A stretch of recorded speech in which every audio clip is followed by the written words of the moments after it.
To get started, you want to thread your cords onto your button. So I've got black cords and blue cords.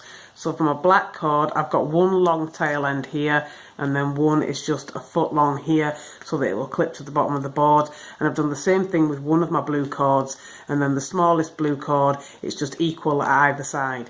So once you've attached your cords to your button, you can clip your button to the top of your board. So I want the longest cord, which is black, out at this side. And then I want the other longest cord out at the other side, and this one is blue for me, but it could be whatever colour you've chosen. So once you put your cords in order, you should have all the shortest ones in the centre, and they're clipped to the bottom of the board, and then your longest ones at either side. So to get started, I want to do a square knot, so I'm going to go over, and then over and through.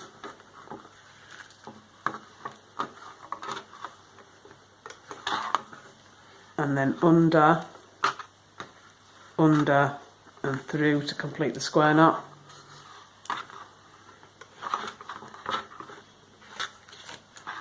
And the same thing again, so over, and through.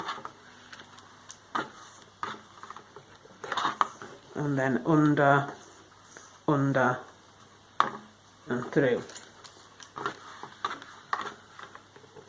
So once I've done that, it should be nice and secure to the button, so I want to start the pattern. So I'm going to take the first bead, and I'm only adding beads at one side because I want them to be in the centre. So I'm going to thread the bead onto the black cord, and then just push it up almost to the top, and then do the square knot. So go over, and through. And then as I'm doing the square knot, I can just adjust the bead to keep it in the centre, and then tighten up once I've got it lined up, and then complete the square knot as normal without a bead.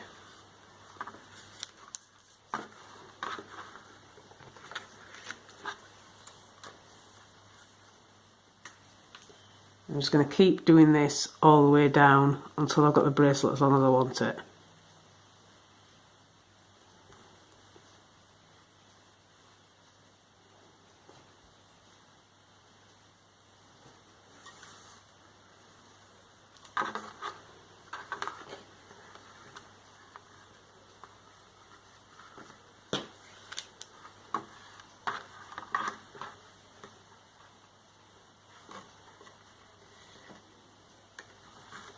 Just as you tighten, you just want to adjust the bead to make sure it always sits nicely in the centre.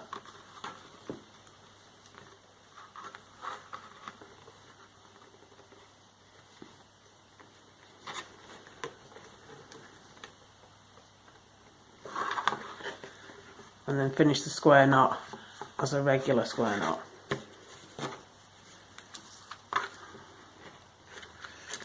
And then just keep adding beads to this side each time all the way down.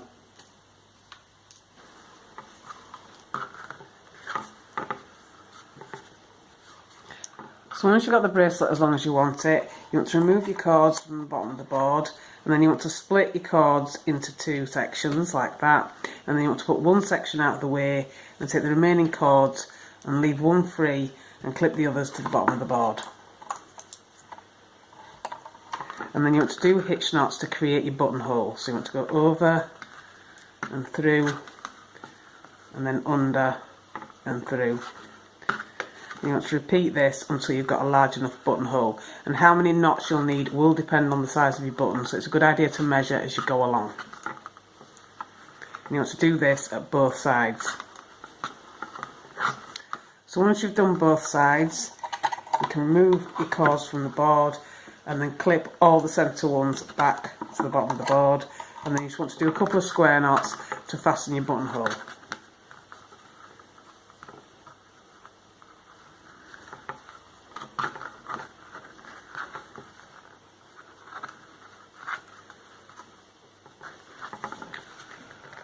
So once you're happy that everything's nice and tight, you can remove the bracelet from the board,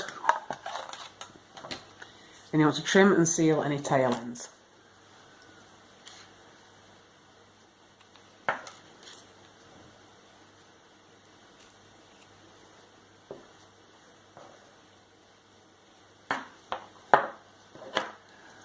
So I'm going to be using a lighter to seal here, but you could use glue if you prefer.